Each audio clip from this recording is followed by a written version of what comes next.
तैमूरलंग नाम का एक व्यक्ति होता है। तो वो क्या है कि इतना गरीब था बंदा, भेड़ बकरियां चलाता था, खाने के लिए उसके पास है सुबह और शाम की रोटी तक नहीं थी, और लोगों की भेड़ बकरियां चलाता, दूसरों की जितना मेहनत था लोगों को मिलता उससे वो अपना गुजारा करता था। और माँ और बेटा रोई थी, और भी उनके घर पे उनके कोई था नहीं परिवार का, दो ही थे, और दोनों का गुजारा भी मुश्किल से चल रहा था। तो अब होता क्या है कि वो भेड़ बकरियां चरा रहा था, उसी समय उनके पास एक संत आते हैं। उस संत ने कहा कि बेटा मुझे भोजन करना है। अब उसने कहा कि महाराज भोजन मैं आपको करवा दूंगा, लेकिन मैं क्या है कि गरीब हूँ बहुत ज़्यादा, और ये जो मेरी भेड़ बकरियां हैं ये मैं चरा करके गुजारा करता हूँ। यदि मैं अभी भोजन लेने के लिए घर गया तो ये इधर उधर चली जाएगी, किसी के खेत में घुस जाएगी, तो हमारी हो जाएगी समस्या। तो आप इतना सा काम कर लेना कि इनको संभाल लेना, और मैं जाकर के आपके लिए खाना जल्दी से जल्दी ले आता हूँ। वो जैसे ही घर गया, घर जाके देखा घर पे तो आटा नहीं। उसकी माँ ने जैसे जैसे कर करा के 2 रोटियों का आटा खा घर पे, और 2 रोटियां बना करके उस संत को खिला दी। तो उसकी माँ भी साथ में आई। अब वो संत जैसी रोटी खा रहे हैं, उसकी माँ अपना रोना रो रही है कि महाराज हम तो बहुत ज़्यादा गरीब है, 2 समय का खाना भी वक्त में नहीं मिलता हमें। तो वो संत सुनता गया, उसने जैसे जैसे भोजन किया, भोजन कर करा के फिर उसे संत ने जो तैमूरलंग था उसे कहा कि बेटा मैं भूखा था, मैंने भोजन करवा दिया, तेरे पास भी खाने के लिए कुछ नहीं था, फिर भी तूने मेरी भूख शांत की है, तो मैं तुझे 7 वीडियो का राज देता हूँ। तो उस संत ने क्या आशीर्वाद दिया, 7 वीडियो का राज उसे तैमूरलंग को दे दिया। तो वो तैमूरलंग नाम इतिहास में प्रसिद्ध है वो बंदा। उसने क्या किया, वो एक कुम्हार के वहाँ जॉब भी करता था। शाम को जैसे ही आता वहाँ करके जो एरण होती है लोहा कूटने की, जो लोहे की वस्तु होती है उनको आकार देने की एरण होती है, वहाँ काम करता था। तो वहाँ उसने वो खरीद लिया एक बार, भाई 7-6 महीने बाद मैं तुझे इसके पैसे चुकता कर दूंगा। उसने लोहार ने देखा भी ये थोड़ा स्थान है मेरे लिए, उसने वो दे दिया।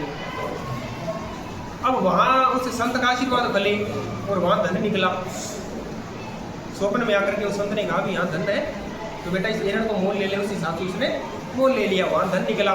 फिर उसने घोड़े खरीदे, फिर उसने वहाँ के जो नौजवान थे आपकी सी उम्र के, उनको भर्ती किया सेना में, सेना तैयार की। वहाँ का जो राजा था वो इतना घटिया था,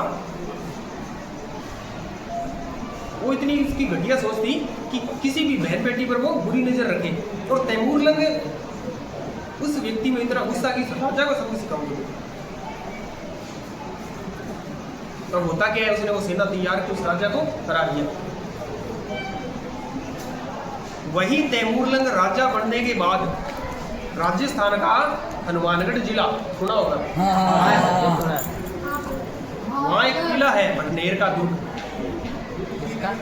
1398 ईस्वी में तैमूरलंग से हनुमानगढ़ है भटनेर के किले पर आक्रमण करता है राजा बनने के बाद, और वहाँ जो भी शासक थे उनको हराया उसने, और इतनी लूटपाट मचाई उस बंदे ने। वो पहला दुर्ग था जिसमें न सिर्फ हिंदू बल्कि मुस्लिम स्त्रियों ने भी जोर किया था। जोर क्या होता है पता है, आग में कूद जाना, अपनी आहुति दे देना। दुश्मन सेना से बचने के लिए जो स्त्रियां थी वो क्या है, आग में जिंदा कूद जाती थी। जोर था, उन्होंने जोर कर लिया। एकमात्र जोर है वो जिसमें हिंदू के साथ साथ मुस्लिम स्त्रियों ने भी जोर किया था। अब उसके बाद उसका पुत्र होता है उमर शेख मिर्जा। उसका इतिहास में खास ज़्यादा नाम नहीं है, उतना नाम नहीं सुनते, कोई उपलब्धि नहीं होगी उसकी, और होगी तो इतिहास में उसके बारे में कुछ जिक्र नहीं है। उसके बाद उनका पुत्र कौन होता है उमर शेख मिर्जा का? बाबर।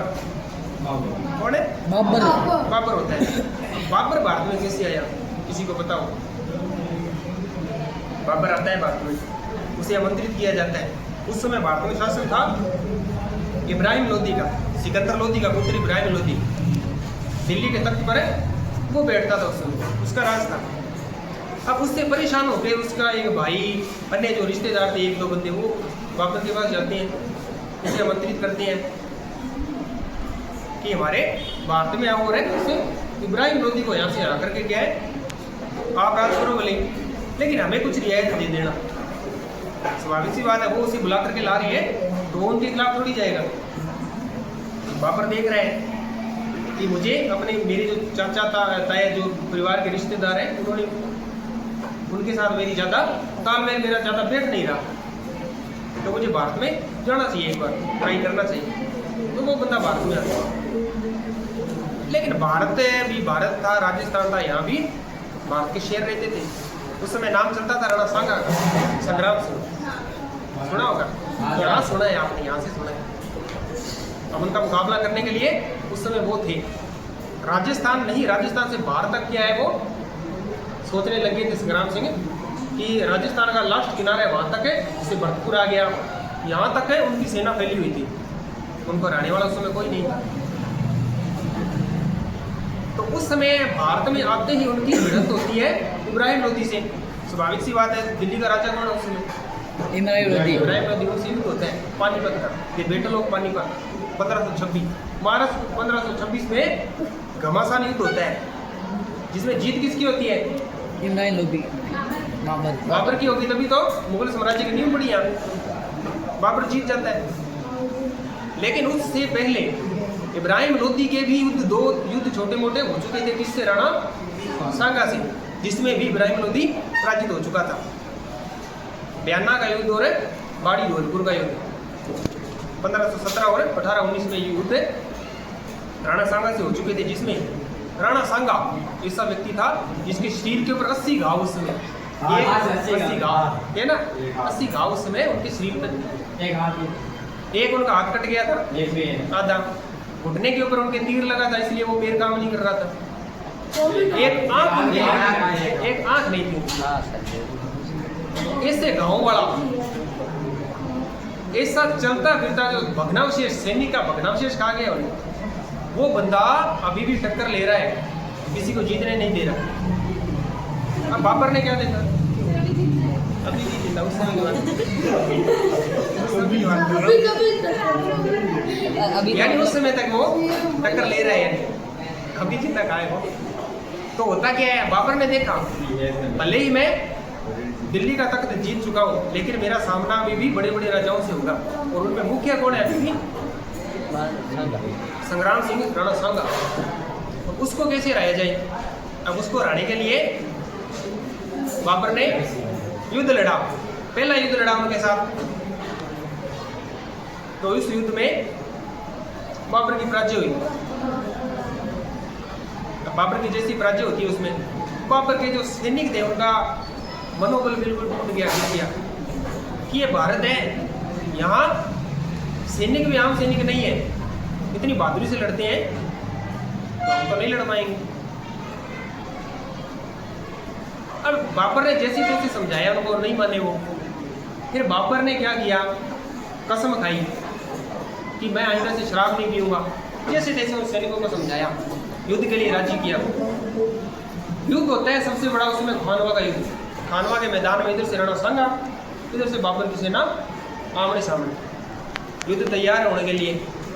अब क्या है, जितने भी युद्ध होते थे उसमें लड़ा किससे जाता था? तलवारों से। तलवारें थी भारत में, भारत यानी राजस्थान में उसमें युद्ध किससे हो रहा है? राजस्थान के योद्धा से हो रहा है, तो तलवारों से लड़े। लेकिन बाबर के पास क्या है उसमें? तोप खाना, तोपें आ गई थी भारत में उसमें। वो तलवारों से थोड़ी लड़ेगा, तोपों से लड़ेगा। एक तोप के सामने तलवारें कितनी देर टिकेंगी? टिक ही नहीं सकती। वह भी हुई। अब बाबर ने क्या किया, उसमें कुलगुमा नामक पद्धति को बनाया। हालांकि राणा सांगा के बाद जितनी बड़ी सेना थी उसमें 9 राव, 104 सरदार, अन्य छोटे मोटे देसी राजा, उनकी टोटल सारी सेना, और राजस्थान के बड़े बड़े राजा थे जो जोधपुर का मालदेव, जिसने शेरशाह सूरी को हराया था, वो भी उसमें शामिल था। बीकानेर के राजा, कल्याण, अन्य जो भी थे वो भी उसमें शामिल थे, उन्होंने भी भाग लिया। लेकिन बाबर के पास कुलगुमा पद्धति, तोपें। कुलगुमा क्या है थोड़ा सा बता दो। बाबर ने क्या किया, आसपास के जो गाँव थे वहाँ से क्या बैलगाड़ियाँ मिलती थी, बैलगाड़ियाँ समझते हो, वो लाए और वो यूं खड़ी कर दी उनके सामने। और उनके बीच में तोपें रख ली। अब वहां से सैनिक तीर छोड़ रहे हैं, वो गाड़ियों के ऊपर लग रहे हैं। जो तीर उसके अंदर आ रहे हैं वो तोप के बाहर लग रहे हैं। सैनिक बच रहे हैं बाबर के, और बाबर की सेना वहां से क्या है, तोप चला रही है। तो सेना के बीच में जहां भी जा रहा है घमासान बुरा हाल, सेना मर रही है। किसकी? राणा सांगा की सेना मर रही है। लेकिन फिर भी सेना ने इतनी बहादुरी से युद्ध लड़ा, आखिरकार करते करते जैसे तैसे बाबर की सेना के भी बेर उखड़ गए उस समय एक बार। और तुलगुमा पद्धति में क्या होता है, जो सेना होती है जैसे बाबर की सेना, उन्होंने दोनों साइड से यूं राणा सांगा की सेना को यूं भी घेरा और इधर से तोपें चल रही हैं। लेकिन बहादुरी से भले ही लड़ा गया, पद्धति सांगा की उतनी अच्छी नहीं थी जितनी बाबर की थी। आखिरकार करते कराते राणा सांगा के तीर लगते आकर के राणा सांगा वहां घायल हो जाते, राणा सांगा वहां मूर्छित। राणा सांगा को युद्ध के मैदान में बाहर ले जाया गया। जब उनको पता चला, जब वो होश में आए, पता चला कि युद्ध तो हार चुके हैं और जीत कौन गया? बाबर जीत चुका है। बाबर युद्ध जीत चुका था। अब राणा सांगा को इतना बड़ा आघात लगा, लेकिन वो भारत का शेर देखो, एक हाथ नहीं, एक पैर काम नहीं कर रहा, एक आंख नहीं, सेना मर चुकी है, बुरा हाल। लेकिन फिर भी बंदा कह रहा है मैं लड़ूंगा आखिरी दम तक, इस बंदे से फिर लड़ूंगा, फिर युद्ध किया जाएगा। लेकिन अब सेना का मनोबल टूट चुका था कि इस बाबर के पास क्या तोपें हैं, उनके सामने हम कहाँ तक टिकेंगे, टिक भी नहीं सकते, बात भी सही है। तो आखिरकार राणा सांगा को कालपी नामक जगह पर जहर दे दिया गया और मंडलगढ़ में उनका आज स्मारक बना हुआ है, उनकी मृत्यु हो गई। अब बाबर ने फिर छोटे मोटे जो भी राजा थे, मेदिनी राय था, जस्ट उसके बाद मेदिनी राय को राया, जो राणा सांगा की सेना में सरदार था, उसको राया। वो तो मामूली सी बात थी, उसको राणा, तो उसको हरा दिया गया। बाबर की नींव कुल मिला के बाप में पड़ चुकी थी, अब उसका सामना करने वाला कोई नहीं। बाबर का पुत्र हुआ कौन? हुमायूं। बाबर के पुत्र हुए हुमायूं। अब वो बंदा क्या था? कला प्रेमी था, किताबें पढ़ने में मशहूर,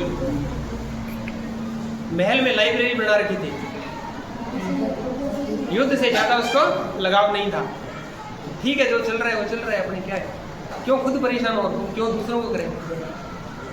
और एक दिन है उस पुस्तकालय की सीढ़ियों से नीचे गिर करके उनकी मृत्यु हो गई। अब किसी इतिहासकार ने कहा है कि हुमायूं लड़खड़ाता हुआ भारत में आया और लड़खड़ाता हुआ वो चला गया, मृत्यु हो गई। उस समय हुमायूं को परेशान करने वाला एक है, उन्हीं का एक सरदार था बाबर की सेना का ही, हुमायूं की सेना का ही, शेर शाह सूरी। थोड़ी सी बात बता दूं मैं, तो शेर शाह सूरी के साथ भी उसका युद्ध होता है, जिसमें हुमायूं को एक बार भाग करके बाहर छोड़ करके जाना पड़ता है, और कुछ समय के लिए शेर शाह सूरी उस गद्दी पे बैठता है, राजा बनता है। तो उसने अपना मकबरा भी, जैसे सासाराम बिहार है, वहाँ अपना मकबरा उसने बना रखा था। और उनका युद्ध भी क्या है, वही मालदेव जोधपुर का शासक जो राणा सांगा की सेना में लड़ा, उससे युद्ध होता है। जेता कुंभा नाम के दो वीर सैनिक, सुना होगा नाम आपको? क्या जेता कुंभा? तो वो, हाँ, तो वो क्या है, उसी शेर शाह सूरी से युद्ध करते हुए वीरगति को प्राप्त हो गए। शेर शाह सूरी दिल्ली का शासक, और कहाँ वो राजस्थान का छोटा सा शासक। वो भी क्या कहता है, वो बंदा कहता है एक मुट्ठी भर बाजरे के लिए मैं हिंदुस्तान के बादशाह खो देता। कैसे कि अगर ये दोनों वीर और इसकी सेना हमें हरा देती तो भारत में तुम्हारी मानने वाला कोई नहीं था। और राजस्थान यानी जोधपुर में होता क्या था, बाजरा। यानी युद्ध जीतने के बाद उसे क्या मिला, जोधपुर में क्या होता है, बाजरा। एक मुट्ठी भर बाजरे के लिए मैं हिंदुस्तान की बादशाह खो देता। शेर शाह सूरी के कथन थे उस समय उस राजस्थान के वीर योद्धाओं को देख करके। अब सोचो राजस्थानी कितनी वीर पराक्रमी होते हैं। मैंने पहले भी एक बात बताई थी शायद आपकी क्लास में, कि यदि दूसरे राज्य में जाओगे तो वहाँ के लोग यदि आपको सुन लेंगे राजस्थानी है, तो उसके दिमाग में क्या जाएगा, ये वीर है, योद्धा है, उस एरिया से है ये पराक्रमी योद्धा है जो हारने वालों में से नहीं है। राजस्थान की छवि इतनी बड़ी क्या है, हर जगह छाई हुई है, हर राज्य में। तो अब हुमायूं की मृत्यु, हुमायूं के जस्ट बाद है उनका पुत्र कौन है, अकबर। अकबर राजा बनता है। तब उसने क्या किया, अन्य जो राजस्थान के राजा थे उनको अपने अधीन लाने के लिए धीरे धीरे क्या है रणनीति बनाई।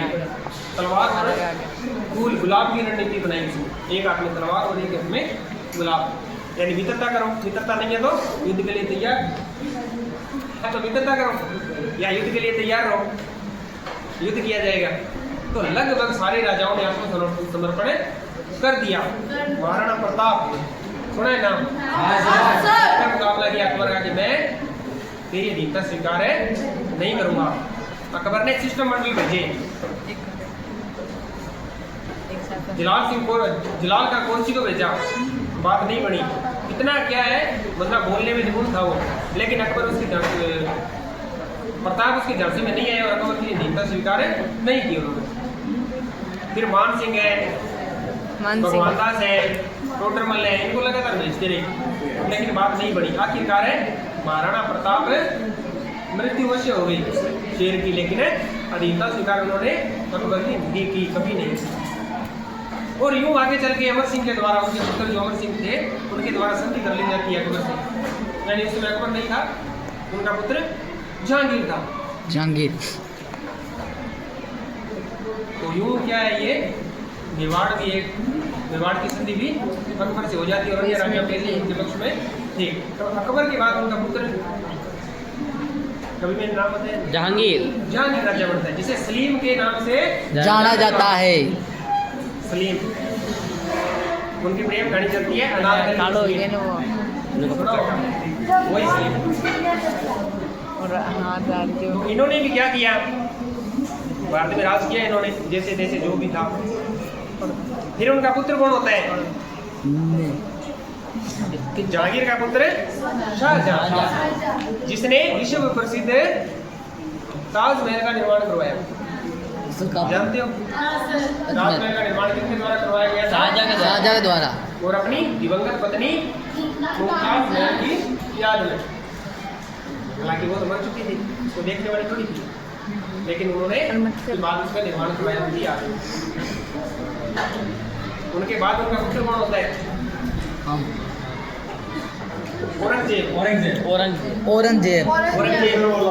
औरंगजेब इतना कट्टर था, पहले दूसरे अपने भाइयों पे मारा। राजा किसकी? औरंगजेब की बिल्कुल संतान थी। ताकि क्या छोटे छोटे राज्यों में, छोटे छोटे टुकड़ों में राज्य विभक्त हो गया। मैंने पहले बताया था 7 पीढ़ियों का तैमूर को राज दिया था। अब इसमें उमर शेख मिर्जा का कोई नाम इतिहास में ज्यादा नहीं आता, उसको निकाल सकते 7 पीढ़ियाँ होती हैं, 5 और 2 7। इन 7 पीढ़ियों के बाद उनका राज टुकड़ों में विभाजित हो गया। 1857 की क्रांति सुनी होगी, बहादुर शाह